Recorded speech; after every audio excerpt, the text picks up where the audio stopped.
E aí, pessoal, boa tarde a todos. Meu nome é Charles Dias. É com muito prazer que eu inicio mais essa live com o tema Por que eles são adventistas?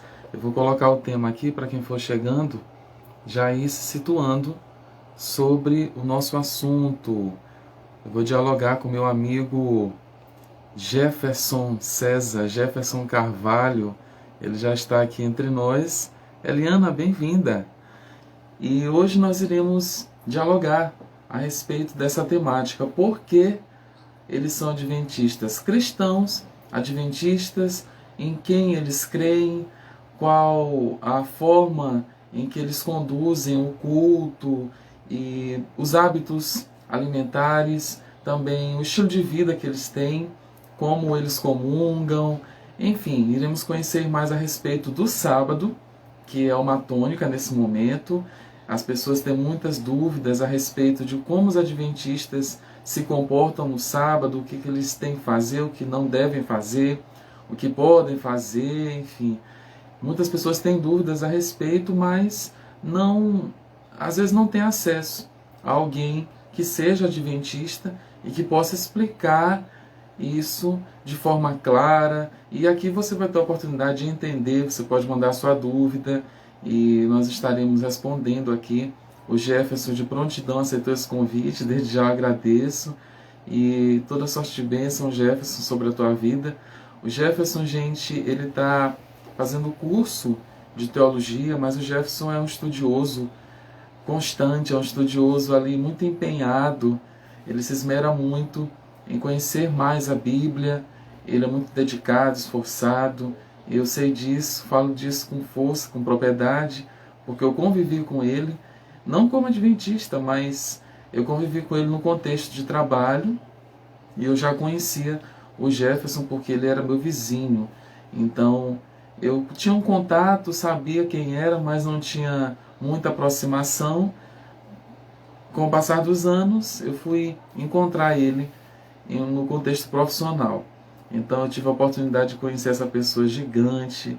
Ele é realmente maravilhoso, é um grande homem, um esposo muito fiel, totalmente fiel, e um filho também de excelência, um rapaz que tem um caráter joia, uma pessoa de palavras, de integridade. E eu estou tecendo tudo isso, não é rasgando seda, é conhecendo, porque quando tem coisas boas, ainda mais nesse mundo tão defraudado, nesse mundo... Nairon, seja bem-vindo. Nesse mundo tão cheio de más notícias, quando tem alguma coisa boa, é necessário, importante, levantar, destacar isso. As boas notícias, as boas novas, aquilo que agrega valor, agrega significado bom para quem ouve, para quem transmite. Então, é com muito prazer que eu recebo o Jefferson aqui. Eu vou convidá-lo e desde já convidá-lo para entrar na live, porque convidado ele já está. E desde já eu agradeço a todos que estão presentes aqui. Sejam vocês abençoados. É com muito prazer que eu faço essas lives com temáticas que são relevantes e por vezes até de curiosidades, mas é para o seu desenvolvimento pessoal e profissional. Você pode acessar todas essas lives e demais produções de vídeo, onde eu faço sozinho, aqui no meu IGTV, no Instagram, e no link disponível na minha bio. Você vai ter o acesso direto para o meu canal no YouTube, Charles Dias, e lá também tem todas essas lives e outras tantas produções para o seu desenvolvimento pessoal e profissional. Essa é a proposta do canal, esse é o meu objetivo. Carlinha Diniz, seja bem-vinda, saudade, um abraço aí para os filhotes, amigo de faculdade. Então, é com muito prazer que eu faço essas lives e produzo esses conteúdos que são relevantes. Aqui você não vai encontrar fofoca, o disse-me-disse, baixaria. Você vai encontrar conteúdos com esse intuito. A intencionalidade que eu tenho ao fazer essas lives é deixar registrado aqui conteúdos que sejam de informação para o seu desenvolvimento, para que você otimize a sua performance, possa ter um conhecimento melhor, um conhecimento maior de mundo, das pessoas, do contexto profissional, das relações, de si mesmo, enfim. Então, eu vou chamar aqui o Jefferson. Jefferson já está entre nós. Foi uma saga para fazer essa live da primeira vez, por conta de internet. Ele até criou um perfil que está aí, mas esse é o perfil oficial dele. Grande Jefferson! Dessa vez vai dar Bem-vindo! certo, em nome de Jesus. Ah, com certeza. Tá dando certo já. Já Eu tô deu. contando pro pessoal aqui que foi uma saga da primeira vez para a gente se encontrar por conta dessas questões de internet e tava ruim, agora tá ótimo. E antes disso, tinha um ruído enorme aí Hum, onde o Jefferson está agora, mas não da internet, mas ruído dos externo. vizinhos, E ouvindo agora chiclete eu com estou ouvindo banana. exatamente de chiclete com banana. Quem tem aí seus 30 e poucos anos vai saber do Eita. que a gente está falando. Enfim, Jefferson, eu te agradeço por estar aqui de prontidão, pronto para contribuir, para colaborar com as pessoas. E eu pensei exatamente em dar esse espaço, oferecer esse espaço que é a internet, e em específico o meu perfil aqui no Instagram, para que eu tivesse esse insight, essa ideia, para que, gente, quem é que pode falar? Na mesma hora veio tudo na minha cabeça. Quem pode falar com propriedade a respeito dos adventistas? Porque é um povo que eu vejo que não tem muito espaço para dizer quem são, o que fazem, em que creem. Não tem. E não é um público muito grande, tem crescido, a gente tem visto igrejas surgindo. Eu mesmo, quando viajo, vejo algumas igrejas por aí que são adventistas e que, por sinal, são igrejas bonitas, mesmo simples, mas elas são bonitas. Tem aquelas que são mais suntuosas, no sentido leve da palavra. Então, eu já fui muito abençoado e ainda sou com programações da Novo Tempo. Eu gosto muito de assistir a Darley Alves, em específico ela. Toda a Uhum. programação, a grade de programação é muito boa, é muito rica de informações. Eu vejo que vocês estudam bastante a Bíblia e tem muita propriedade no que estão falando, em quem creem, os hábitos de vocês. Na verdade, a forma como vocês vivem, desde da alimentação, que é algo que fica mais evidente para a maioria das pessoas, isso, pelo menos para mim, me estimula a ter uma vida mais saudável, a ter hábitos de vida que são em favor da minha própria existência, para que eu viva e viva bem. Não somente exista, mas tenha saúde, tenha disposição, tenha vigor físico, enfim, tenha alegria. Então, eu vou passar a palavra para ti, para que tu possa se apresentar. Eu já fiz aqui algumas considerações, Ok. mas eu vou passar o espaço para que tu possa se apresentar e dizer como foi esse teu encontro com os adventistas, enfim, com essa forma de servir a Deus, com essa linha de crença em Jesus, Espírito Santo, enfim. Ok. Eu agradeço primeiramente o espaço, Charles, o convite que você me fez, né? Eu vejo que é uma oportunidade muito grande que a gente tem de poder esclarecer, às vezes, alguma dúvida que alguém possa ter, né? Espero poder ajudar nesse sentido.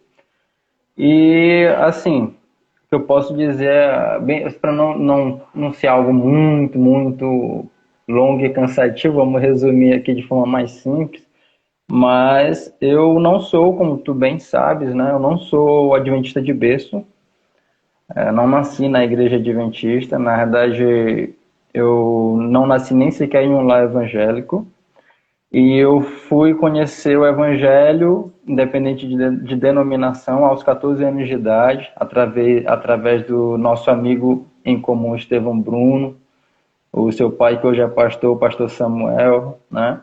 Através deles ali, várias vezes eu visitei a igreja com eles, depois no próprio colégio Efraim, onde nós passamos mais tarde a ser profissionais. Antes eu era aluno e lá também havia cultos. Dessa maneira foi que eu fui me aproximando de Deus e daí então eu passei para começar a me congregar lá na Igreja Batista e lá fiquei por muitos anos, como você sabe. E aí, em algum momento, como você falou, eu sempre gostei muito, sempre fui muito curioso, na realidade, com relação à Bíblia, né? E aí alguns assuntos ali me chamavam a atenção, né? Ficava aquele porquê, aquela interrogação. E eu sempre quando eu tenho alguma possibilidade de ampliar um conhecimento a respeito de alguma coisa, eu vou a fundo. Você sabe disso. Eu vou atrás. Eu não me contento com coisas superficiais. E aí, nesse intento, eu conheci a Igreja Adventista do Sétimo Dia. Ali eu consegui, assim, como posso dizer, eu me senti mais à vontade, né? Mais encaixado. Não vou dizer que é questão de uma estar certa e outra estar errada, porque faz tempo que eu não penso dessa maneira. Mas no quesito de perceber que era o lugar em que eu poderia ali tirar as minhas dúvidas, né? Onde eu poderia harmonizar as minhas crenças com o que eu estava vendo ali naquele momento que continha no conteúdo bíblico. E então eu passei eu visitei a igreja durante 3 anos sem tomar nenhuma decisão assim própria. Não, agora eu vou ser adventista. Foram 3 anos estudando as crenças, estudando as doutrinas, conhecendo através da internet, né?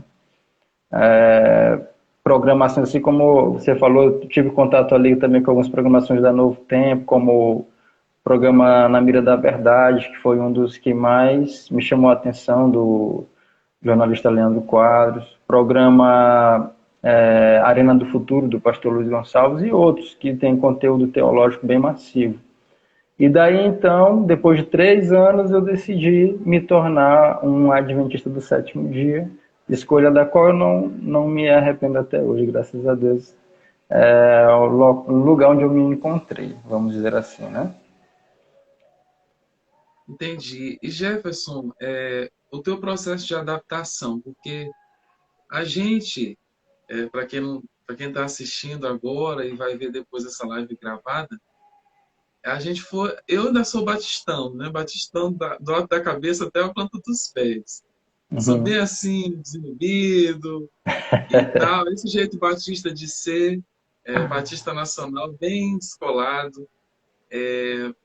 E assim, eu imagino que para ti, que nós fomos um dia da mesma congregação, da mesma denominação, e Uhum. eu ainda hoje permaneço nela, mas esse processo de transição, onde tu teve que se desligar de uma igreja que tem esse perfil mais livre, pode-se falar assim, livre no sentido de que tem muita ideia que vem para dinamizar o processo, por exemplo, do culto, a abordagem, as linguagens com o jovem, com o adulto, com as crianças.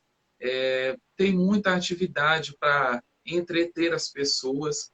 E isso é uma linha até um pouco perigosa, porque às vezes vai para a ideia do entretenimento e não tem conhecimento da palavra ali embutido para que as pessoas possam aprender nesse dinamismo todo. É uma linha perigosa, mas a minha leitura da Adventista é de que durante todos esses anos as programações, as atividades, eu digo isso não como quem está lá, mas pelo que eu vejo na TV, nessas programações adventistas, é de Uhum. que tem tudo isso. Tem essa linguagem direcionada para o jovem, para o adulto, para a Uhum. criança, tem a oportunidade das pessoas se voluntariarem e investir nesse projeto tão bom, onde as pessoas recebem até material de estudo bíblico em casa e tem outras informações para além disso, sobre família, sobre casamento, sobre sexo, sobre a educação dos filhos e finanças. Então é bem amplo. E eu vejo isso, eu me identifico por conta dessa vida sistêmica que o coaching traz. Então, tudo eu consigo entrelaçar. Mas Aham. Em suma, como foi esse teu processo de adaptação? Chegando lá, as pessoas, a doutrina, a liturgia, o ritmo daquela denominação, como foi a recepção das pessoas, enfim. Pode falar mais a respeito disso? Posso, sim, com certeza. É, Antes de responder a pergunta, eu queria só demonstrar aqui a importância do tema, né, da live de hoje. A pergunta é por que eles são adventistas, né? E essa pergunta, ela pode ali, a última palavra ser até substituída por qualquer outra denominação. Por que eles são batistas? Por que eles são metodistas? Por que eles são quadrangulares? Porque hoje o que a gente vê que acaba acontecendo em muitas denominações é uma alienação religiosa, não no sentido total dos membros, mas pelo fato de que, e nem proposital das próprias congregações, das denominações, melhor dizendo, mas por conta muitas vezes dos membros não terem, alguns, né, não terem ainda noção de por que estão em tal congregação, por que ele é um adventista, por que ele é um batista, o que levou ele a tomar essa decisão, por que saiu de uma congregação, foi para outra, ou por que não era de nenhuma e agora quer fazer parte de uma. Então, tudo isso é importante salientar que a gente precisa ter uma base muito bem fincada naquilo que a gente crê, questão da nossa fé. Independente de ser batista, adventista, metodista, enfim, presbiteriano, todos nós cremos no Senhor Jesus Cristo, todos nós cremos que a Bíblia é a palavra de Deus. Então, o meu raciocínio ele é bem assim, sintetizado no seguinte: se eu creio que a Bíblia é a palavra de Deus, eu, Jefferson, pensava dessa maneira. Então, eu preciso viver de acordo com o que eu descobri na palavra de Deus. Eu preciso não somente teorizar ela, mas praticar. E isso é o que tem me firmado, e que também eu creio que é o que tem te firmado na congregação de tu estás, porque tu és um filho de Deus, eu te conheço pessoalmente, eu posso dizer com propriedade, pelo teu testemunho, teu modo de viver, de se comportar, de tratar as pessoas. É a forma como nós podemos identificar um verdadeiro cristão. Não é se ele é adventista, não é se ele é assembleiano, é independente disso, né? Então, agora, respondendo a tua pergunta mais diretamente, foi um processo complicado. Se eu dissesse agora que foi fácil, não, foi... Já eu estaria mentindo e estaria pecando, né? E quem mente é filho do diabo. Então, não foi um processo fácil. Você vê pelo tempo que eu demorei para tomar uma decisão de perceber realmente que era o que eu queria, né? Foram 3 anos, não foram 3 dias. Foram 3 anos estudando as doutrinas, vendo se estava de acordo com a Bíblia, que para mim esse é o principal. Se pode ser quem for, mas um líder religioso máximo que você imaginar, chegar para mim, eu não sei tudo sobre a Bíblia, mas se dentro daquele pouco que eu sei ele falar algo contrário, eu já começo a duvidar. E começo a me perguntar se realmente ali ainda existem águas mais profundas para eu navegar, entendeu? Então eu procuro isso. O meu guia não é denominação, o meu guia é a Bíblia. A palavra de Deus é o meu guia, né? Então foram 3 anos analisando, assistindo as pregações, os programas da televisão, do canal da Novo Tempo, e analisando, comparando com o texto bíblico, e vendo, e tendo dúvidas, e orando a Deus para saber qual era a resposta para aquilo. E então, depois desse período de 3 anos, eu então resolvi participar. Mas eu lembro do primeiro dia, quando eu entrei numa igreja adventista, a primeira vez que eu tive coragem de ir numa igreja adventista, eu lembro... Tu lembra o jeito que eu me vestia bem descoladão, né? Tempo a sombra do Altíssimo. Eu gostava de usar um brinquinho na orelha esquerda. Eu gostava de usar uma camisa social aberta por cima de outra, de normal, assim, de meia, camisa. Eu gostava muito de roupa preta, parecia um roqueiro. Gostava de muito usar roupa preta.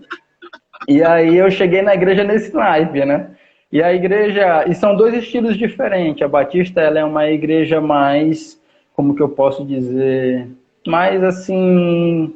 mais light, né? Assim, uma questão assim, menos conservadora. Vamos dizer assim, ainda que a Batista Nacional ela tem uma linha uma linha tradicional, né? Mas hoje ela tem mais uma modernização, assim, questão de vestimenta, estilo musical, né? Tudo mais. E aí eu cheguei na igreja dessa forma, como tu pode imaginar, e as pessoas na pós, eu já observei aquele estilo muito assembleiano, né? Que é o estilo da Adventista, é um estilo mais para assembleiano. Todo mundo bem social, as mulheres com saia mais compridas e tal. E eu ali de calça jeans, camisa aberta, com cordãozão no peito, um brinco na orelha e com as mãos cheias de anéis. E aí eu entrei na igreja e tinham duas pessoas na recepção, que é uma das coisas que eu admiro na igreja, que me chamou a atenção desde o início. A recepção fica do início ao final do culto, recebendo quem puder entrar em qualquer momento. E, para minha surpresa, ninguém me olhou de olho torto. As pessoas me receberam super bem, me abraçaram, não me senti um pato fora da lagoa, as pessoas me tratavam como se me conhecessem há muito tempo. Chegavam perto de mim, conversaram, me direcionaram para um local para eu sentar e tudo mais. Fui muito bem recebido. Algo que eu creio que não acontece só na igreja adventista. Eu conheço pessoas que muito, muito receptivas também na igreja batista. Mas é algo para a gente perceber que vale a pena ter nas congregações cristãs, alguém para receber, para fazer com que a pessoa entre sem aquele gelo, né? Aquela barreira inicial. E daí, então, Charles, eu entrei na igreja e percebi que toda a liturgia era diferente, assim, não no sentido, como que eu posso dizer? Não totalmente diferente, mas no quesito, assim, o estilo musical era mais tranquilo, né? Diferente do que eu estava acostumado. Então, você vê a dificuldade que eu tive com relação a isso, porque eu gostava de escutar mais assim, o estilo oficina G3, né? Você pode imaginar aí mais ou menos como que eu gostava do estilo de música. E lá o pessoal é bem mais tranquilo. Não que seja pecado, não é questão de ser pecado, questão de bateria e guitarra, nada disso. É simplesmente para manter uma harmonia litúrgica ali no estilo de adoração que a igreja gosta de como eu posso dizer, perpassar assim, com relação aos seus membros. Uma coisa mais tranquila. E eu te falo que essa tranquilidade foi o que mais me cativou. Essa tranquilidade, essa questão que eu pensei que primeiro iria ser uma dificuldade, na verdade não. Foi algo que para mim fez muito bem. Desculpa, muito bem. Então, assim, o período... Só que não é só isso. Teve uma série de outras coisas aí, conforme você for direcionando a conversa, a gente vai entrando nesses assuntos, mas teve questão de conhecimento das doutrinas, por exemplo.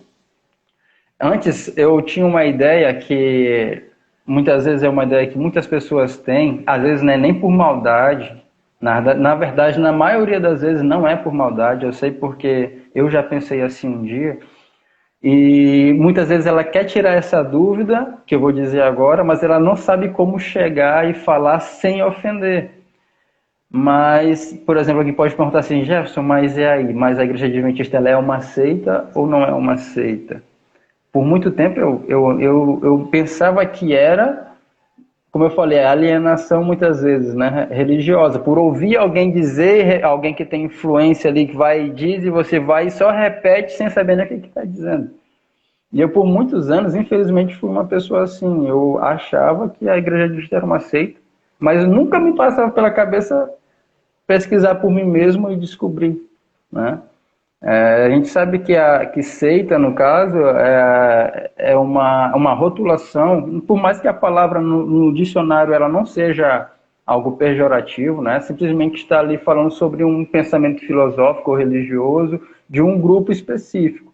Mas muitas vezes algumas pessoas, que eu sei que não são muitas, mas algumas por pura maldade, outras por inocência, chamam de seita, mas de forma pejorativa, né? No sentido pejorativo da palavra, como que fosse um tipo de exclusão. Não, esses aqui não são do nosso grupo. E eu não tenho problema em falar sobre isso, porque é algo que eu tenho bem claro na minha mente, no pouco que eu já estudei sobre teologia, eu estou no terceiro ano do curso de teologia da Faculdade Adventista da Amazônia, me preparando para, se Deus quiser, futuramente ser um pastor da Igreja Adventista, né? E o pouco que eu já estudei a respeito do assunto, não só em fontes adventistas, mas em fontes batistas, metodistas, luteranas, a gente observa que a igreja adventista, por muitos, de forma oficial, ela não é considerada como uma seita, porque para ser considerada como tal, ela deveria ter pensamentos antibíblicos, né? Fora do conteúdo bíblico. E não é o que acontece. Existem sim algumas diferenças doutrinárias que a adventista observa, que outros não, mas todas essas diferenças elas ainda são conteúdos bíblicos, seja do Novo ou do Antigo Testamento. Não há nada tirado de fora da Bíblia, então ela não pode ser considerada uma seita por isso. E alguns exemplos, por exemplo, até deixei aberto aqui porque eu não iria lembrar os nomes. Nós temos o líder presbiteriano Donald Barnhouse, não sei se é assim que pronuncia, desculpa se eu estiver pronunciando errado.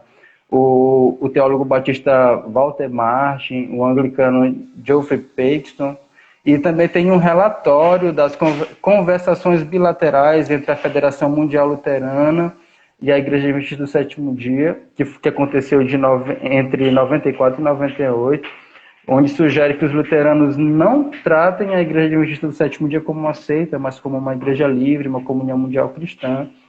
E muitos outros autores, né, que demonstram de forma legítima, clara, que esse pensamento ele surge mais de uma visão, muitas vezes, vamos dizer assim, puramente sectária, assim, para dizer, olha, não vai para cá porque eles guardam o sábado, a gente não.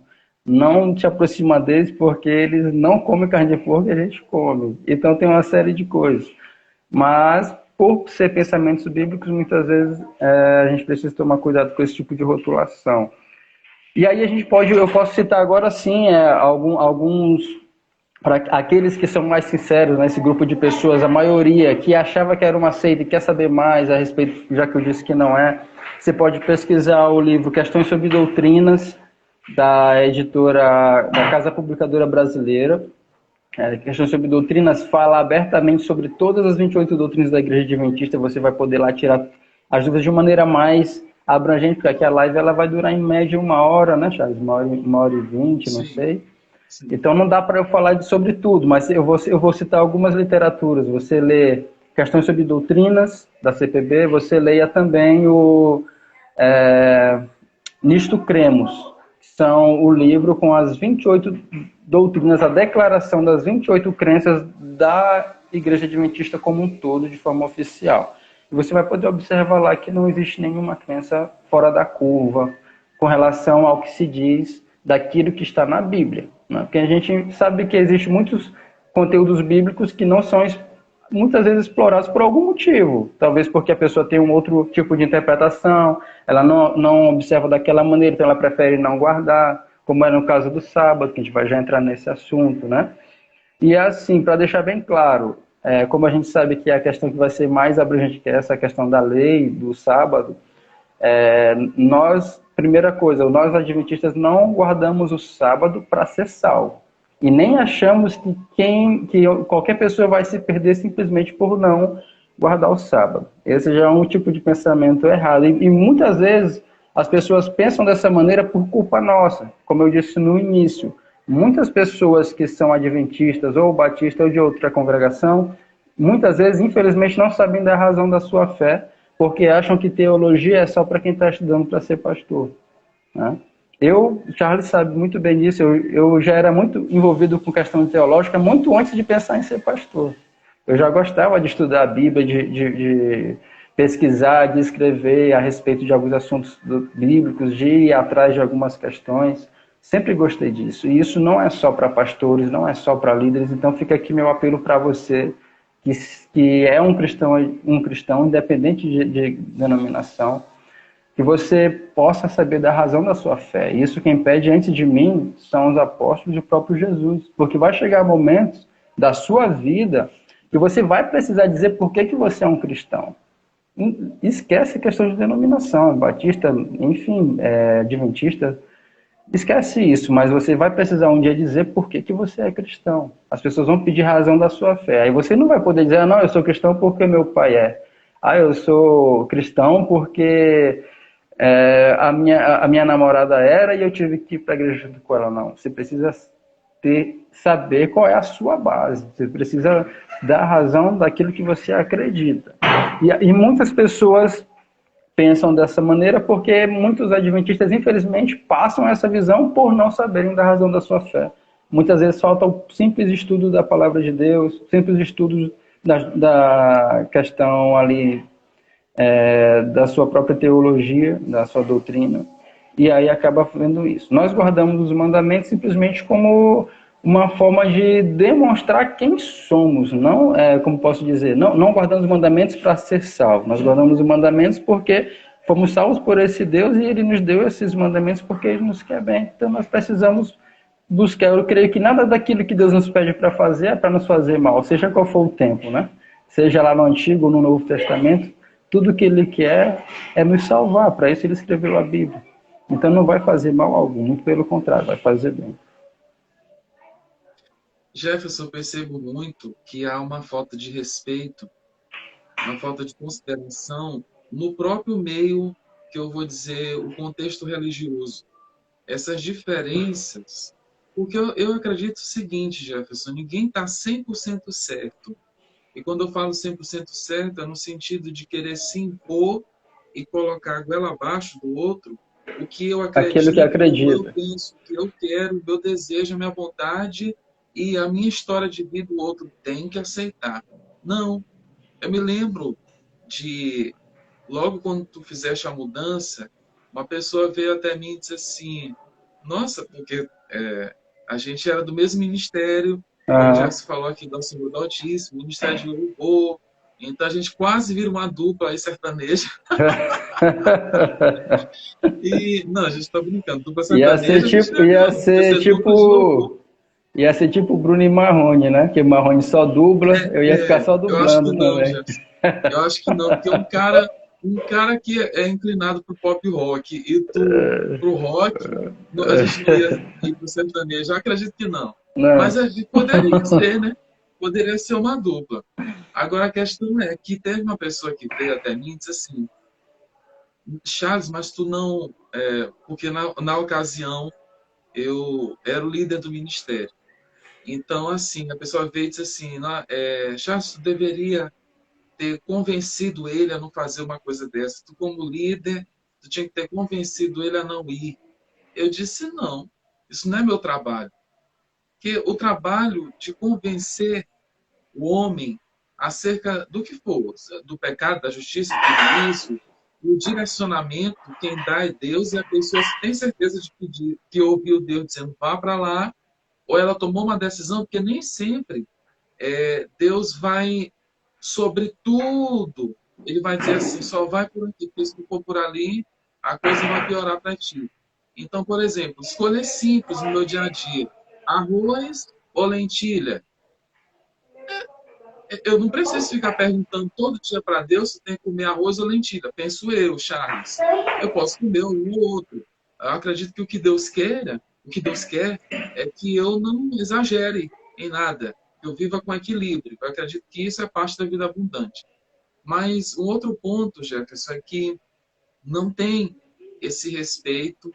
E eu já sabia, como tu está falando aí, e eu reitero, eu já sabia que tu estudava a Bíblia. Tu não foi porque alguém convidou, fez uma mensagem bonita, emocionante, e aí tu sentiu aquilo e foi. Como tem muita gente que vai na Que faz emoção isso. e sai da igreja, vai para outra igreja por emoção.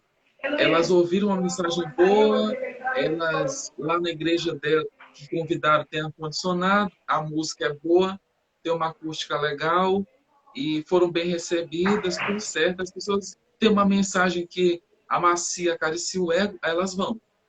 Só que elas não sabem, eu já falei isso, Jefferson, eu já fiz live com o Pedro Leão, eu já fiz live com o Sergio Elson e com outras pessoas, mas eu estou lembrando desses dois agora em especial, que eu falei o seguinte, tem pessoas que estão dentro de ministérios na igreja e que se for perguntar para elas assim, diga aí o texto que tem lá em João 3,16, elas não Não sabem sabe, dizer.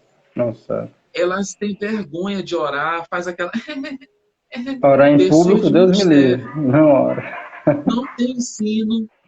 Eu não sei por qual motivo muitas igrejas aboliram, por exemplo, a escola bíblica dominical ou outros encontros. Eu sou a favor de nós nos reunirmos para poder aprender mais a respeito dele, a respeito Exato, do Senhor, de Jesus. exato. Agora, a liderança tem que se certificar de que o que está sendo cortado aqui está sendo acrescentado para mais ali, a fim de que as pessoas aprendam.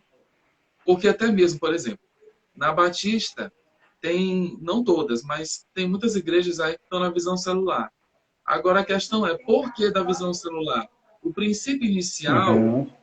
que eu entendo é de crescimento, não é de reuniões todo sábado, todo dia, uma vez na semana. Geralmente é os sábados que as pessoas se reúnem. Mas não é uma reunião uma vez por semana para estar ali num grupo intimista e naquela aquela mesma coisa, todo mundo amigo, todo mundo, sabe, Tem uma confraternizando visita, alguém de e fora. não tem, não tem essa. As pessoas às vezes até sabem, o propósito é evangelístico, só que ninguém é convidado. Passa uns 3 meses e ninguém novo aparece, porque não é convidado. Então Uhum. é uma das coisas que me preocupam. Mas voltando aqui para a temática, porque é relacionado ao que a gente está falando, Aham. uma das dúvidas maiores é com respeito ao sábado. Gente, o que É. que esse povo faz no sábado? Eles não podem. Eu já ouvi coisas diversas. Eles lavam a louça, eles arrumam a cama, eles assistem TV, eles podem sair do shopping. Eles podem. O que que eles fazem? Não pode nada disso, ou pode algumas coisas, ou pode tudo. Aham. Então, o quê? E outra, lógico, vai falar o porquê do sábado, né, Aham. para os adventistas ser algo extremamente importante, e os benefícios, porque eu acredito que há benefícios nisso, no meio Sim. desse ativismo e desse ritmo que as pessoas estão no moinho, trabalhar, trabalhar, trabalhar, trabalhar, trabalhar, parar um dia na semana Uhum. para quietude, para sossego, descanso, refrigério, parar para ouvir, porque tem muito. As pessoas falam, falam, falam o que sentem, o que pensam, o que acham, até mesmo na oração, só que elas deixam de parar para ouvir o que, que Deus quer dizer. E Uhum. aquelas frases ao final das parábolas, ao final das cartas, das igrejas, quem tem ouvidos para ouvir, ouça. Aquilo ali me chama muita atenção, principalmente porque eu tenho uma boca grande, há uma inclinação natural de falar, falar, falar, falar. Então, eu Aham. tenho que parar para ouvir de propósito, porque senão não vou ter direção de Deus na minha vida. Então, sobre o sábado, o que, que tu pode falar a respeito e o porquê dele ser tão importante e os benefícios em guardar o sábado? Certo. A gente pode começar falando a respeito de, como tu falaste aí, né? O que que pode, o que que não pode. Eu comecei a entender isso melhor quando estudando, claro, a Bíblia, né? Não só ouvindo o que um e outro têm a dizer. Eu percebi que o mais importante não é o que você faz no sábado. É esse que é o problema, que as pessoas muitas vezes querem focar no que faz ou o que não faz, o que pode ou o que não pode. Mas o foco não tem que ser o que você faz, mas o porquê você faz. Quando a gente passa a entender isso, a gente começa a entender melhor o sentido quando Jesus fala assim: o sábado foi feito por causa do homem e não o homem por causa do sábado. E a gente entende melhor também por que lá em Gênesis capítulo 2, verso 2, quando Deus ele havia, desde o capítulo 1, feito toda a criação passo a passo e dizendo qual era o dia, né? Primeiro dia, segundo dia, terceiro dia, até que ele chegou no sétimo dia, e quando chegou nesse sétimo dia da semana, ele simplesmente descansou. E ele santificou e abençoou, que são duas coisas que ele não fez nem com nenhum outro dia. No sábado ele santificou e abençoou. E assim, antes que alguém possa dizer assim, não, mas isso foi para o povo de Israel, o sábado foi dado para o povo de Israel. Em Gênesis não havia nação. Em Gênesis havia Adão e Eva, o povo de Deus. E ali Deus já havia santificado e abençoado o sábado. Né? E por que Deus... A questão maior é, você precisa fazer a leitura como qualquer outra literatura que você for estudar de maneira honesta, academicamente, a Bíblia também ela precisa ser vista dessa forma, claro, com oração para que o Espírito Santo possa nos dar a resposta, mas uma leitura fazendo questionamentos. Eu me questionava, por que Deus descansou se Ele é onipotente, Ele pode todas as coisas, Ele não se cansa? Deus não se cansa, eu não acredito que Ele se cansa. Por que Ele descansou? Entende? E ele não fez o homem no início, ele fez o homem no sexto dia, e no sétimo dia ele não fez mais nada. E o homem, mesmo sem ter feito nada, descansou também. Então a gente vê que o sábado ele foi dado como um presente, não como um peso. O sábado é um presente. É um dia em que você pode ali, na presença de Deus, assim como Adão e Eva, comemorar o aniversário da criação, o memorial da criação, como nós chamamos. É nesse dia você lembra que Deus ele é o criador de todas as coisas e é também o teu criador, o teu mantenedor, aquele que te sustenta, aquele que te redime. Então o sábado ele é um dia para que nós possamos parar tudo que a gente está fazendo em nosso próprio benefício para poder estar mais próximo de Deus e uma vida em comunidade, socialmente falando, mais atenta à necessidade do próximo. Né? Como o próprio Jesus ele fala, olha, com relação aos mandamentos, ele fala, olha, amar a Deus sobre todas as coisas e o próximo como a ti mesmo. E muitas vezes pegam esse verso para dizer que, ó, tá vendo? Ele aboliu os mandamentos e resumiu em apenas 2. Mas se você pega um resumo, pega um livro, atrás do livro tem um resumo, todo livro tem um resumo.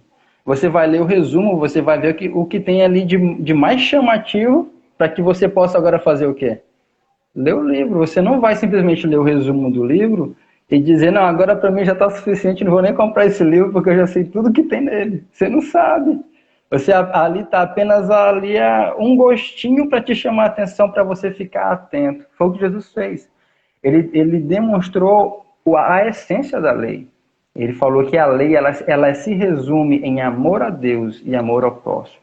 Quando a gente passa a entender que a guarda do sábado é por amor, assim como todos os outros mandamentos, a gente passa a ter uma outra motivação para fazer as atividades. A gente passa a ter uma outra motivação para visualizar a coisa de uma forma mais ampla. Porque, por exemplo, se você pega ali do primeiro ao quarto mandamento, primeiro ao terceiro mandamento, mas até ao quarto também, você vê que todos é relacionado à relação de Deus, do homem para com Deus. Não ter outros deuses, não chamar o nome de Deus em vão, lembrar do sábado, que é o dia do Senhor. Tudo isso te leva o pensamento ao teu Deus, te leva a ter uma comunhão e um relacionamento que vai gerar esse amor. Porque não existe amor sem relacionamento. Não existe. Você não vai encontrar ninguém que vai dizer que ama. Uma pessoa está aqui no Brasil, a outra está lá no Japão, nunca se viram, não se falam, ou talvez até um tempo se falaram, mas durante muitos anos não se veem e vai dizer que ama ainda. Ela não vai sentir mais falta. Durante um tempo ela para de sentir falta. Então, sem relacionamento com Deus, não posso dizer que amo a Deus. E os mandamentos me levam a ter esse relacionamento com Deus. E quando você pega do 5º mandamento, que é a ordem de obedecer pai e mãe, e vai até o 10º, que fala sobre não cobiçar as coisas do próximo, você vai ver que se você... a questão de Deus fala para você não matar, você não roubar, não adulterar, obedecer o pai e a mãe, enfim, tem a ver com o teu relacionamento com o próximo, e é o que vai fazer com que você gere amor pelo teu próximo, entende? Então, voltando à questão, olhando por esse lado, você vê que o sábado ele não é um peso, primeira coisa. Para aquele que realmente entendeu o que são os mandamentos, ele não é um peso. Ele é uma bênção, é um presente. Porque no sábado, pensa só, no mundo que nós vemos hoje, eu sei que Deus não fez isso à toa. Ele sabia que chegaria um momento no mundo em que as pessoas estariam no topo de morte por depressão, um topo de pessoas doentes por ansiedade, um topo de pessoas doentes porque não param um dia para ficar com a família, É um mundo poluído, porque todos os dias é fumaça sendo jogada na camada de ozônio e tudo mais.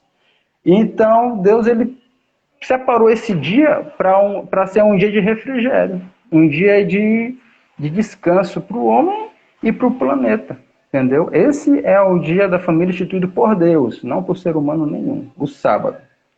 É o único dia que o próprio Deus nomeou, a despeito de qualquer outro dia da semana. Ele mesmo chamou esse dia de Shabá, né, que é descanso, o sétimo dia. E então, Jefferson, diante disso, responde a pergunta: o que fazer, o que não fazer? Então, o foco não é no que fazer ou o que não fazer, mas o porquê fazer. O que você vai fazer é por amor a Deus e ao seu próximo?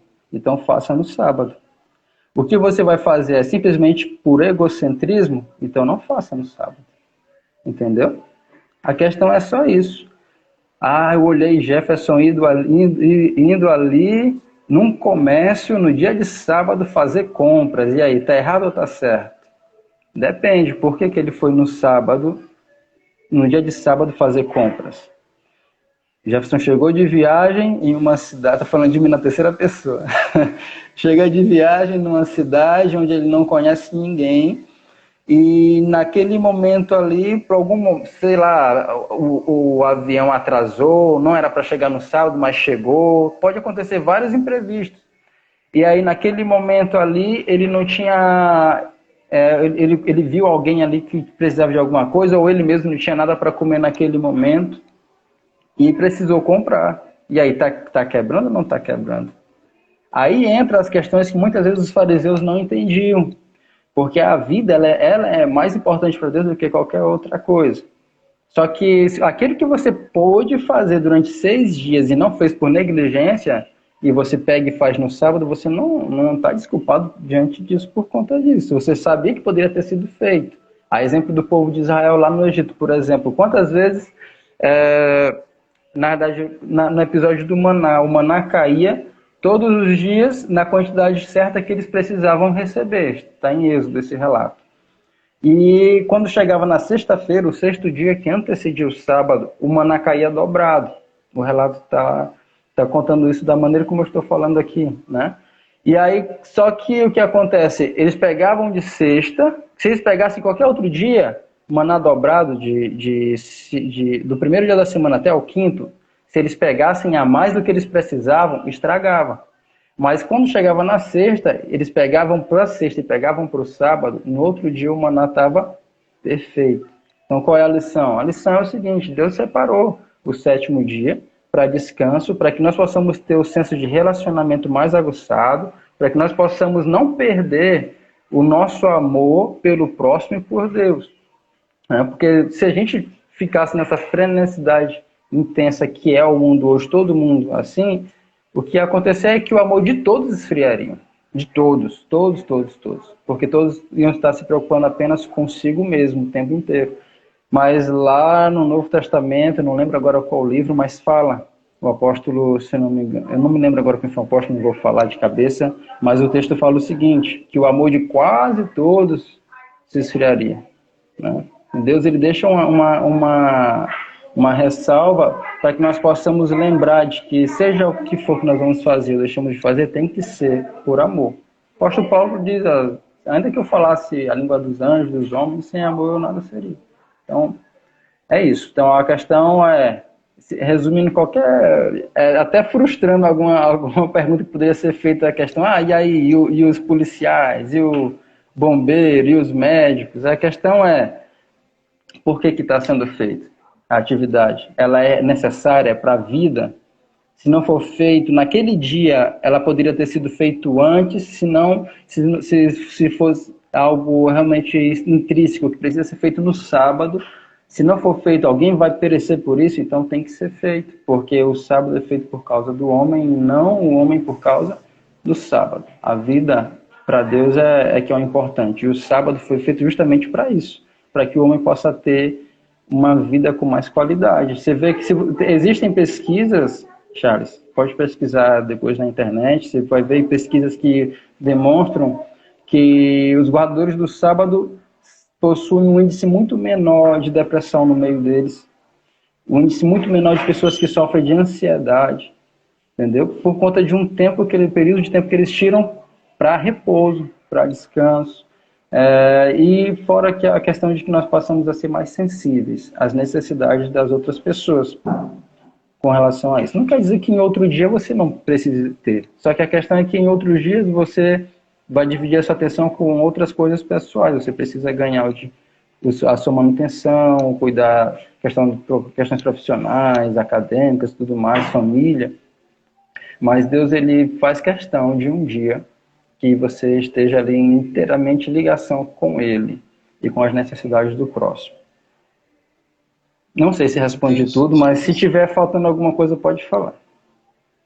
Ah, não, tá ótimo. E o que veio aqui à minha mente foi a respeito do planejamento, da organização. A Porque tem organização. muitas pessoas que têm um determinado dia na semana, que geralmente é domingo, e as pessoas pegam o domingo para resolver tudo na vida delas. A Aham. casa que tem que limpar, o supermercado que tem que fazer, Aham.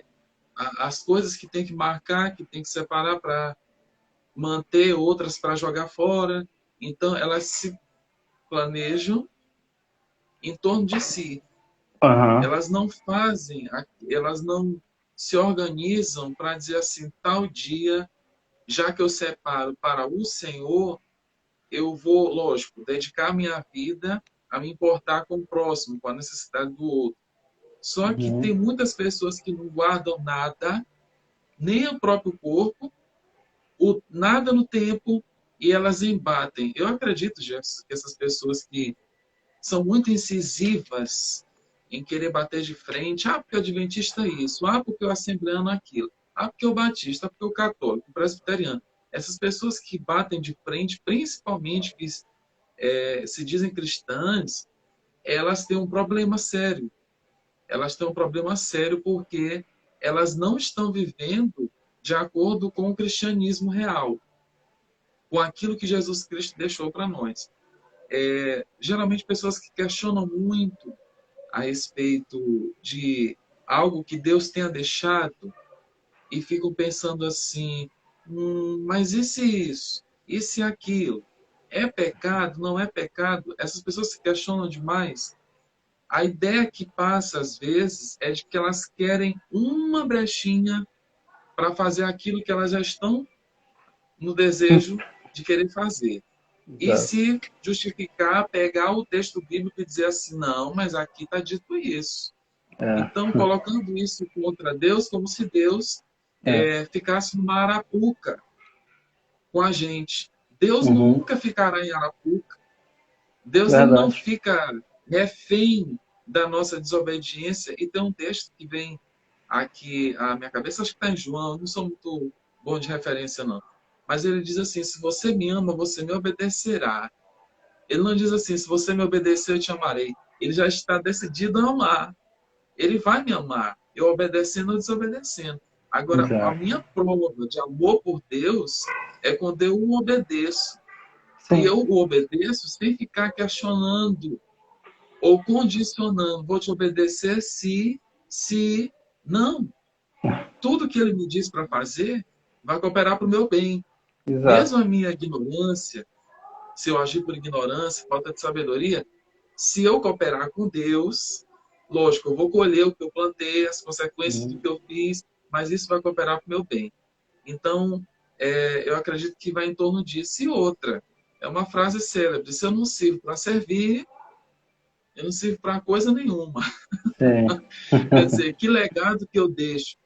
Com as pessoas que eu marco. Teve um programa que eu assisti no consultório de família, com a Darley Alves, que eu estou falando aqui.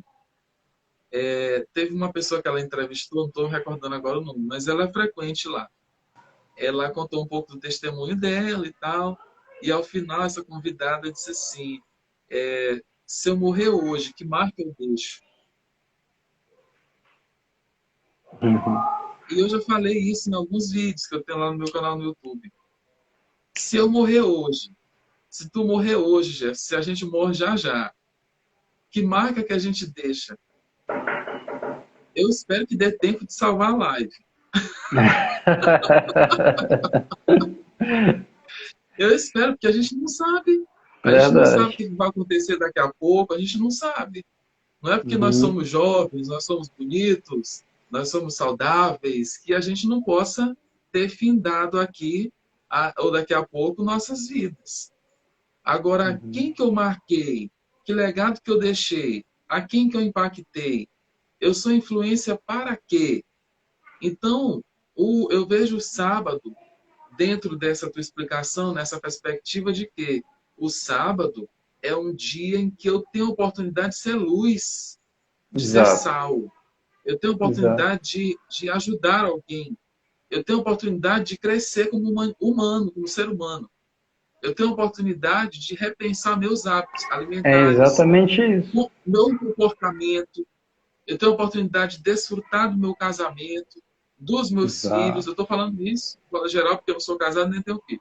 Mas eu tenho a Logo, logo. oportunidade de repensar a respeito das minhas relações familiares, profissionais.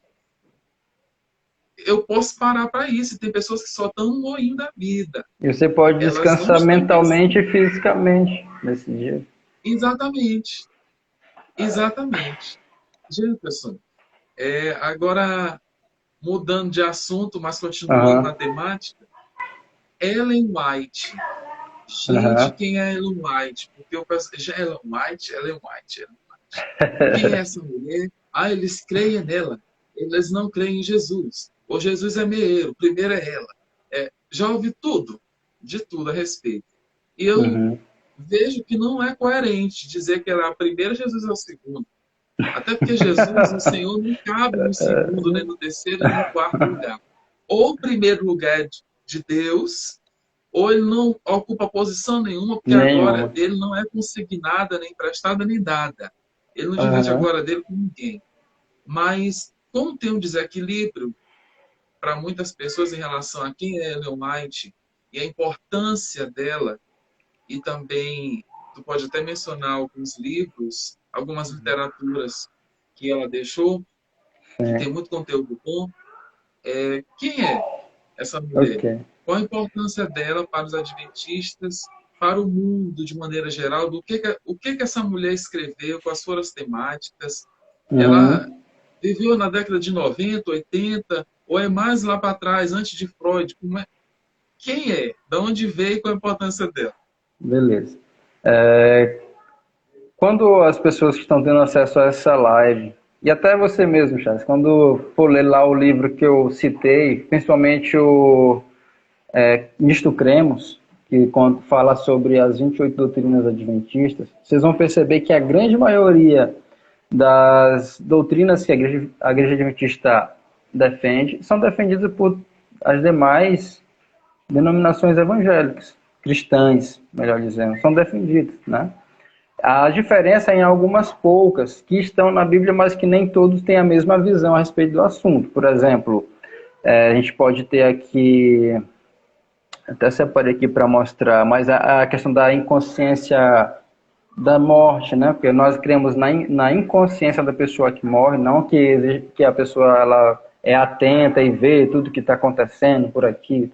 A gente acredita que quem morre não fica a par de nada do que acontece. Ela fica ali inconsciente até o momento da sua ressurreição. Outra doutrina diferente, você vai encontrar ali no meio também, é a questão do sábado, que nós guardamos e a grande maioria da cristandade não. E outros que eu poderia citar aqui também é a questão do regime alimentar, né? Está em Levítico capítulo 11, a lei alimentar que Deus demonstra, aí nós vamos falar mais à frente sobre esse assunto. E outro é a questão do dom de profecia. Só que o dom de profecia, ele também é aceito, não só na Adventista, mas nas outras denominações religiosas, com exceção dos calvinistas. Os calvinistas, eles creem que o dom de profecia se manifestou por último no apóstolo João. E de lá para cá não tem mais. Agora, com exceção, tirando os calvinistas, toda a cristandade ali, meio evangélico, creem no dom de profecia. A Assembleia Batista, todos creem, e a Adventista também. Então, na pessoa de Ellen White, nós cremos que o Espírito Santo agiu como em outros profetas em outros tempos bíblicos. Ou seja, para nós, Ellen White, ela é uma profetisa, nada mais do que isso. É uma profetisa que se levantou nos tempos modernos, né? Ellen White, ela é uma das, vamos dizer assim, cofundadoras, né, da Igreja Adventista, ali em meados do século XVIII. Em 1844 foi quando teve o grande desapontamento, e alguns anos mais tarde foi organizar, saíram várias ramificações adventistas, que muitas vezes as pessoas confundem, né? Acha que só quem saiu ali foi do grande desapontamento, que surgiu a partir do Guilherme Miller, que foi um ex-batista, né? Era um ex-batista, e surgiu um movimento chamado como o movimento adventista, devido ao seu fato que ele anunciava a volta de Jesus para aqueles dias. Nós sabemos que não aconteceu, e dali várias ramificações surgiram, né? Algumas ramificações destas continuaram marcando equivocadamente datas para a volta de Jesus. Outras pessoas simplesmente não quiseram mais saber de denominação religiosa nenhuma. E houve um grupo sincero que decidiu continuar estudando a Bíblia e ver o que realmente, já que ele estava errado, qual seria a interpretação correta da profecia de Daniel 8:14. Mas, enfim, Ellen White, ela veio ali nesse momento, não tem como eu gostaria de falar muito mais, mas como o tempo é curto, então nesse momento foi quando ela ainda, quando uma garota, recebeu o chamado de Deus para exercer um ministério profético. E aí pode se perguntar, mas qual a importância dela para a igreja? Tudo bem, que as igrejas não têm dificuldade em dizer que existe um profeta na igreja, né? Na verdade, a igreja adventista, ela é até modesta nesse quesito, porque ela só tem um profeta na igreja. Se você for em outras denominações, existem denominações que tem mais de 10, 15, 20, 30 por culto, né? Por culto. A igreja adventista tem um profeta na igreja. Só que, assim, eu vou deixar que ela mesma responda a questão da sua importância, como que ela vê a questão da Bíblia e tudo mais, porque existem muitas especulações, às vezes até mesmo, como eu volto a dizer, por culpa nossa. Muitas vezes nós não sabemos expressar bem, demonstrar bem a questão da nossa fé, e isso traz muitas vezes dúvida para as pessoas, né? E eu fico triste em ter que falar isso, porque muitas vezes isso acontece, como eu falei no início, como acontece infelizmente em várias denominações. Se você pergunta para mim, eu digo, surgiu a partir de 1944, lá da questão do grande desapontamento, e teve líderes ali como Thiago White, Ellen White, mas se você perguntar para outras pessoas, infelizmente algumas delas não vão saber responder como surgiu a igreja.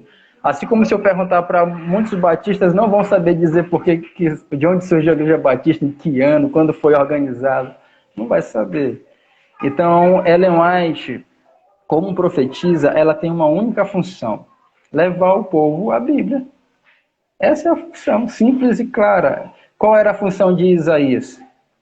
Levar o povo a ouvir a palavra de Deus. Qual era a função dos apóstolos, do profeta João Batista? Era preparar o caminho de Jesus. Então, os profetas, assim, de maneira bem sintética, eles têm o mesmo propósito: levar o povo à palavra de Deus, levar o povo a saber o que Deus quer deles, levar o povo a escutar o chamado de Deus. É só isso, né? Não existe nenhuma imagem feita para Ellen White em igreja nenhuma. Ninguém reza para Ellen White também, oração para Ellen White, não tem nada disso. E os livros dela não substituem, por mais que ela tenha uma literatura muito vasta e preciosa, em várias ramificações, né? Tanto da educação, saúde, questão histórica, tudo mais, psicologia, na área de psicologia, ela tem livros em várias áreas que você puder imaginar, mas nenhum deles substitui a Bíblia e nem ensina algo diferente do que a Bíblia já havia ensinado. Esses livros, eles têm a intenção de simplesmente levar as pessoas a se voltarem ao conteúdo bíblico. Eu vou ler aqui um pedaço, um texto escrito por ela, onde ela, falando, né, em uma reunião a respeito, as pessoas queriam muito saber o que ela achava sobre alguns assuntos e tal, o que ela tinha escrito nos livros dela. E qual livro que ela recomendaria para que eles estudassem, pudessem saber dos livros dela, né? Mais a respeito, o celular caiu aqui, a respeito do fim dos tempos e tudo mais, ela deu a seguinte resposta. Ela disse o seguinte: recomendo-vos, caro leitor, a palavra de Deus, como regra de vossa fé e prática. Por essa palavra é que seremos julgados. Então, primeiro, a própria Ellen White, ela em momento nenhum coloca os livros dela como uma prova de fé, algo ao nível da Bíblia e tal. Não, ela foi uma profetisa não canônica, simplesmente como a gente sabe que existem muitos profetas não canônicos. Profetas que, apesar de terem recebido dons de profecia, eles não escreveram livros que vieram a estar na Bíblia. Muitos até escreveram, mas não vieram a ser inclusos no cânon bíblico, né? Então, Ellen White, ela é uma profetisa não canônica. Os escritos dela não substituem aquilo que foi escrito e formado como nós conhecemos sendo a palavra de Deus, que é a palavra de Deus. E ela tem diversas citações aqui, onde ela fala sobre a importância da Bíblia e a posição dos escritos dela. Ela diz assim, tomei a preciosa Bíblia e circundei-a com os vários testemunhos para a igreja. Ou seja, ela está dizendo, olha, você precisa estudar, você quer estudar meus livros? Ok, você estuda os meus livros, mas como principal, compare com a Bíblia. Estude a Bíblia, não deixe a Bíblia. A Bíblia é o principal, né? E ela continua dizendo o seguinte: concedidos ao povo de Deus, não estáis familiarizados com as Escrituras.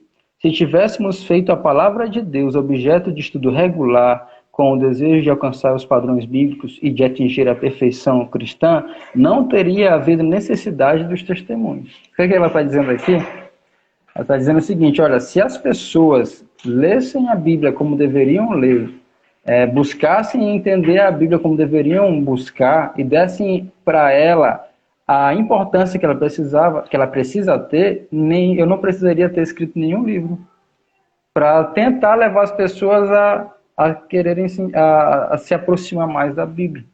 Porque todos os livros de Ellen White, ele tem simplesmente esse desejo. Eu já li vários livros dela, não li todos, mas eu posso dizer o seguinte: todas as vezes que eu leio os livros de Ellen White, eu não sinto nada mais do que uma imensa vontade de logo depois pegar a Bíblia e me aprofundar mais ainda sobre algum assunto ali que eu ainda não tinha me atentado. Entende? Então eu não consigo pensar em algo assim, você pegar um livro, ler, e esse livro te encher de vontade de conhecer mais a palavra de Deus, não tem como isso ser algo de Satanás. Satanás não vai querer que você conheça a Bíblia e se aprofunde, viva o que está lá escrito e tenha a preocupação não só de teorizar, mas de praticar a palavra de Deus. Ele não vai querer isso. Então, a gente precisa rever essa situação. A Bíblia mesmo, por que nós criamos Ellen White como profetisa? Porque, primeiro, a gente pode ver aqueles que estudaram de maneira mais afinco os livros dela, assim, de maneira mais aberta, né? Sem aquela visão, como posso dizer, com um escudo já, não, porque é uma seita, tá? Mas você lê de maneira acadêmica, coisa mais simples, o mínimo, academicamente, vamos dizer assim, de uma maneira mais sincera, interpretando o texto como está, dentro do contexto, observando o contexto bíblico e observando também com o cumprimento de várias profecias ali feitas por ela e que já se cumpriram e outras estão em andamento.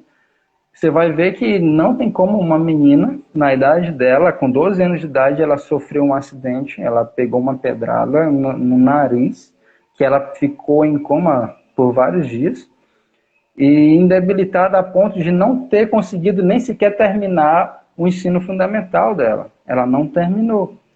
Mas, entretanto, mesmo assim, ela é uma das escritoras americanas mais traduzidas hoje. Uma das mais traduzidas. E ela possui ali algumas afirmativas que ela fez na época dela, né? Ali no século XVIII, XIX, não lembro qual é, eu acho que é XVIII, mas afirmativas que ela fez na época dela, que vieram a ser confirmadas pela ciência muitos anos depois. Por exemplo, Ellen White, ela tem nos escritos dela no livro sobre regime alimentar, conselhos sobre o regime alimentar, ela fala sobre tumores que são causas da alimentação carne, que surgiriam como causa de alimentação através da carne com o tempo. Que com o tempo os animais não seriam mais tão confiáveis para a alimentação devido à má criação, a maus tratos, e isso na época dela não era algo normal. Na época dela as coisas não eram tão assim, não existiam tantos antibióticos como existem hoje para dar para a vaca ficar gordinha, né, para o frango ficar gordinho e tudo mais, para o porco ficar gordinho. Não existia essas coisas, era uma coisa mais natural. E ela já dizia que lá na frente isso iria acontecer. E hoje você pode entrar no site da OMS, a Organização Mundial da Saúde, e você vai ver lá eles dizendo que a carne provavelmente é um dos principais causadores de câncer no ser humano. E isso ela já dizia que iria acontecer há muito tempo antes, né? E várias outras coisas, por exemplo, uma guerra civil que aconteceu nos Estados Unidos, ela falou que iria acontecer em seus escritos e depois realmente aconteceu. E, enfim, tem diversas coisas. Aí pode falar assim, mas como saber que foi Deus quem revelou, né? E não Satanás? Porque senão tem que fazer isso. Ele tem seus profetas, né? Os falsos profetas. Existem na Bíblia os verdadeiros profetas e os falsos. E a questão é que quando nós estudamos a Bíblia, nós sabemos que existem algumas regras interpretativas bíblicas que o próprio Jesus deixou para que nós não viéssemos a ser enganados. Existem alguns requisitos que você precisa observar, não só na igreja adventista, mas você aí na sua congregação, para saber se a pessoa que se diz ser um profeta, se ela realmente é um profeta.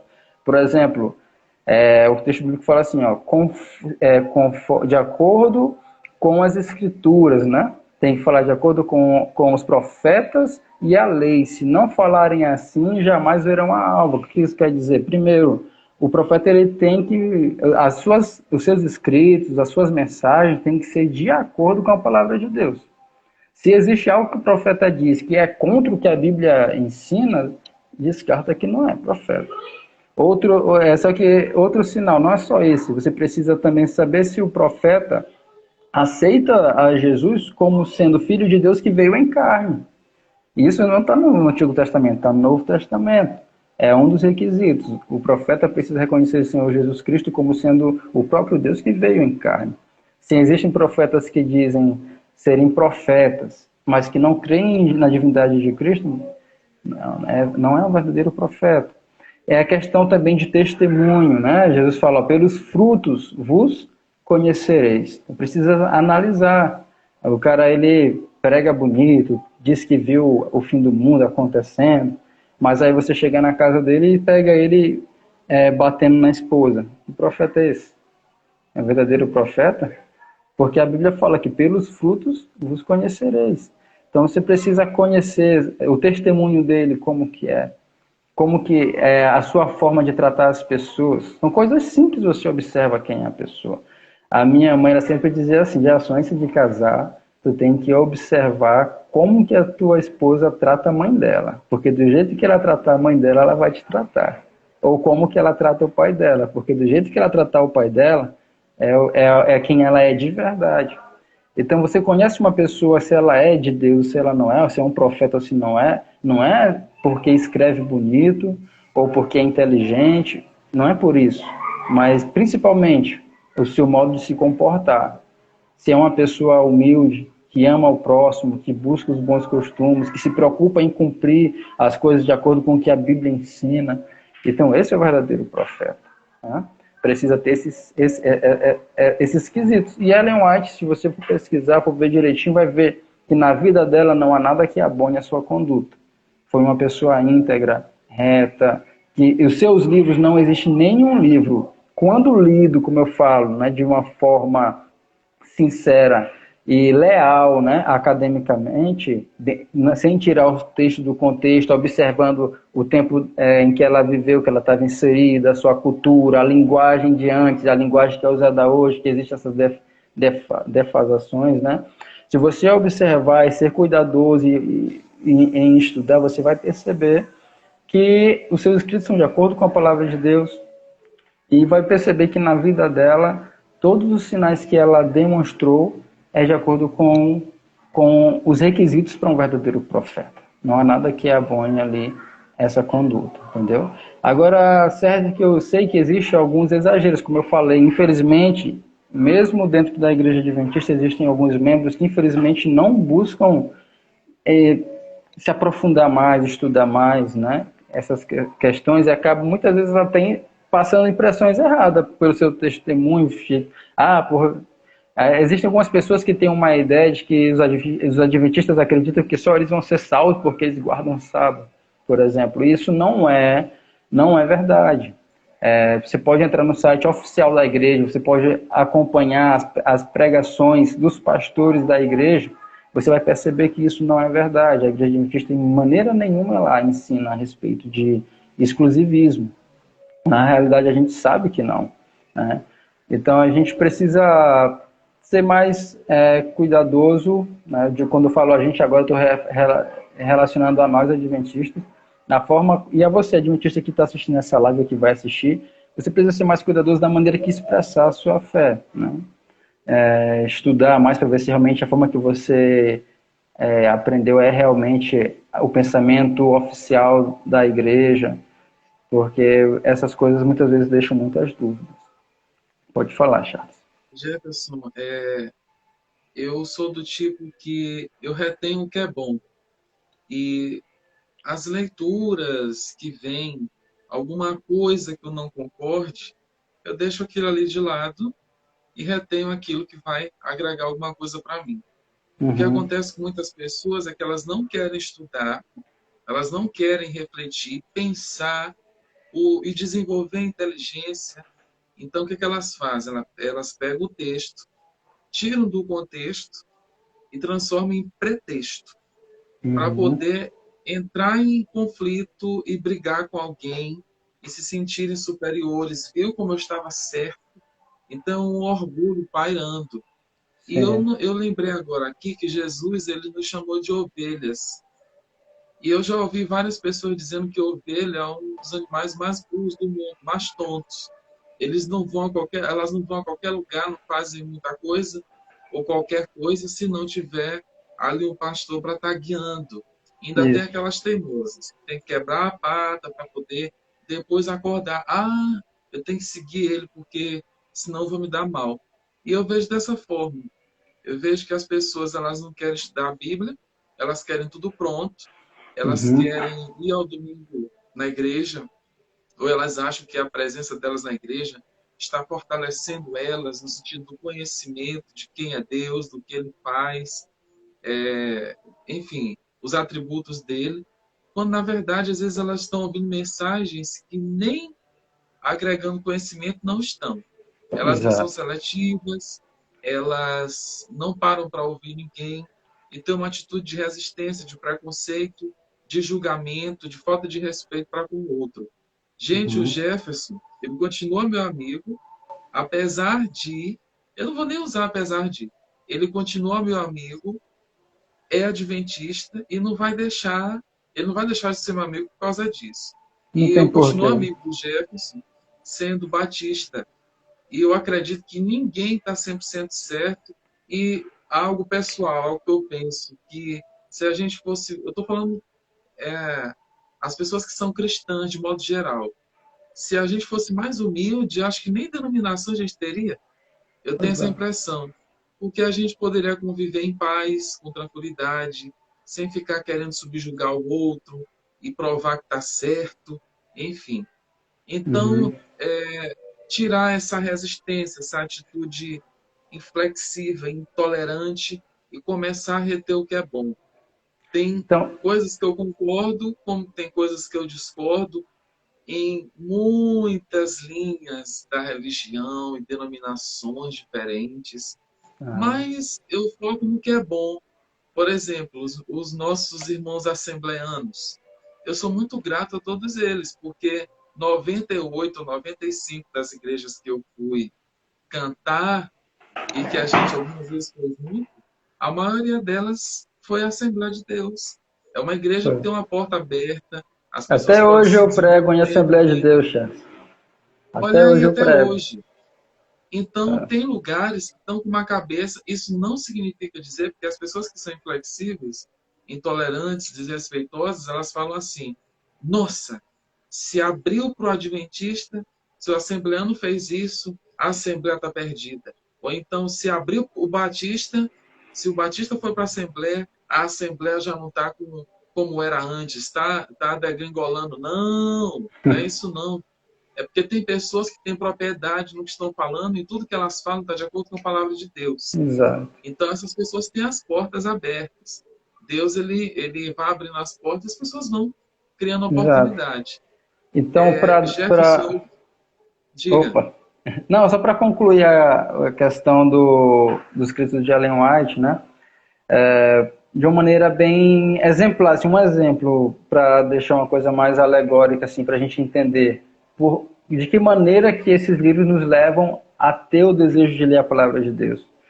Ellen White, por muitas vezes, ela se dirige aos livros dela como uma luz menor que leva à luz maior. Isso quer dizer, uma pessoa que está numa escuridão total e precisa chegar numa casa iluminada. O caminho ali escuro, muitas vezes, por ela não ter esse contato com aquela luz maior, ela precisa de alguém que muitas vezes que a encaminhe.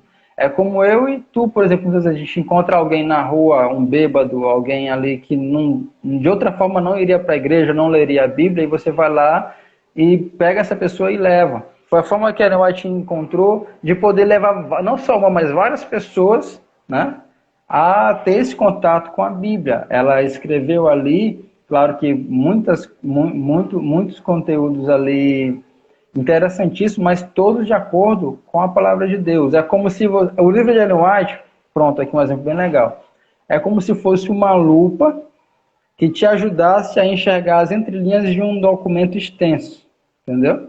A lupa ela não inclui nada novo que tem naquele documento, ela simplesmente te faz ficar mais atento aos detalhes do documento, às letras miúdas.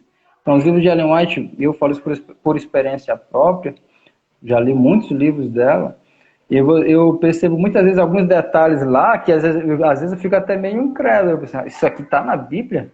E aí eu vejo que todos os livros dela têm as referências bíblicas. E aí eu vou na referência que está sendo dada e está lá realmente. Só que muitas vezes a gente não percebe porque faz uma leitura corrida, né? Faz aquela leitura superficial, rápida. E os livros dela nos ajudam a ter essa visão mais cuidadosa a respeito do que está escrito, a respeito do que está na palavra de Deus. Então, esse é o papel. Então, para sugerir algumas leituras legais aqui, eu poderia sugerir para vocês o Grande Conflito, uma das principais literaturas escritas por Ellen White, um dos mais traduzidos, que fala a respeito das profecias do tempo do fim, né? É um livro ali que você vai encontrar um conteúdo a respeito do Apocalipse, do livro de Apocalipse, e a respeito de uma maneira mais, como posso dizer, esmiuçada das profecias. Você pode ler o livro Patriarcas e Profetas, que te ajudam a ter uma visão mais ampla do que foi escrito no Antigo Testamento, né? Você pode ler o livro além desses, você pode ler Testemunhos para a Igreja. Você tem também o livro Conselhos sobre Mordomia Cristã, que te ajuda a ser um melhor administrador do seu tempo, dos seus talentos, da sua família. Conselhos sobre Mordomia Cristã ajuda a respeito das suas finanças também. Então você tem ali livros muito bons. Patriarcas e Profetas, já falei, e o Profetas e Reis, que também é conteúdo do Antigo Testamento. Então são releituras bíblicas, nada mais do que isso. São livros que era ali inspirada por Deus, cremos nela como inspirada, como eu falei, a Igreja Adventista reconhece Ellen White como uma verdadeira, né, profetisa, uma profeta, e a Bíblia existe exemplos de profetisa, né, a gente vê ali Ana, Débora e muitas outras profetisas bíblicas também. E Ellen White é mais uma dessas, uma mulher de Deus que viveu nesse mundo com o propósito de ajudar o povo do tempo do fim. É isso. Eu lembrei de dois livros também, que é A Ciência do Bom Viver e Sim, Mente, Caráter e Personalidade. muito bom. Esses estão mais... Eu gosto dessas temáticas assim, mais voltadas para o Sim, lado humano também. Agora, o Apocalipse, eu acredito que 98% das pessoas tem que ter um livro ali junto para estar explicando, porque ele é isso. muito figurativo. Então, quem vê Isso. pensa que tem uma descrição de um eu não estou fazendo nenhum demérito, mas dá a Aham. impressão de que é aquele desenho animado, aquela fantasia, é o É, dragão, a o de tarará, sete. então a pessoa não entende, não sabe nada Aham. daquilo, ainda fica com medo, muitas vezes. Verdade. Então, e outra, as pessoas às vezes têm mais facilidade de entender um livro que contém a palavra de Deus do que pegar a Bíblia, abrir e ler. Muitas pessoas não entendem a Bíblia, mas elas entendem quando ela está inserida em uma outra literatura onde tem alguém que está dissertando, explicando em Sim, minúcias e de forma clara, com uma linguagem isso. direta, objetiva e contextualizada, dando exemplos, enfim, as pessoas podem entender melhor. Exato. Jefferson, gratidão imensa por esse momento que a gente teve aqui. Estou com um coração assim gigante, apesar de não ser muito grande. Assim, a gente é quase a gente é do mesmo padrão, gente. Nós somos homens medianos. Eu espero te ver em breve. Não vou Amém. jogar bola contigo porque eu não sei, mas vou torcer para que tu Mas jogue ainda aí com dá de essa aprender, galera. rapaz. Ainda dá de Que aprender ainda. aprender, eu não gosto de jogar, não gosto, não gosto. Me chama para jogar vôlei, me chama para jogar vôlei, deixa eu ver o que mais. Até queimado, né? Que, acho que quando eu era adolescente que eu fazia isso. Mas futebol não, deixa para ti, deixa para Ítalo, deixa para Julinho, dá um abraço aí, todo Tá mundo, certo. papaizão. É teu pai, Beleza. nossa, há muito tempo que eu não olho. Mas um Meu pai abraço tá para a aí, ó. família toda. Ele entrou aí na live, ó. JC Oi? Tripete, é ele. Meu pai tá aí Ah, na tá. live. Um abração. Eu acho vocês muito parecidos, fisicamente. Eu acho muito parecido. Enfim, Gerson, eu te agradeço demais. Eu Espero que te agradeço encontrar pelo convite. outras vezes e de preferência pessoalmente. É melhor Beleza, esse contato pessoal do que assim por live. beleza. Obrigado pelo Pessoal, vou deixar convite. salva. E Sigam o aí, Jefferson beleza. e ela vai ficar salva no GTV. E lá no meu canal no YouTube, Charles Dias, vocês têm acesso direto pelo link que está disponível na minha bio. Vá lá, curta, comente, compartilhe, se inscreva, ative o sininho e se permita esse desenvolvimento pessoal e profissional. Todos que estiveram aqui e que ainda estão presentes, gratidão imensa. Desfrutem do anterior da live. Minha prima aqui dizendo muito boa live, esclarecedora, parabéns. E eu te agradeço também, Amém. Luciana Tereza. Jefferson, abração Abraço, meu e até amigo. mais. Até mais. Gratidão. Tchau, tchau.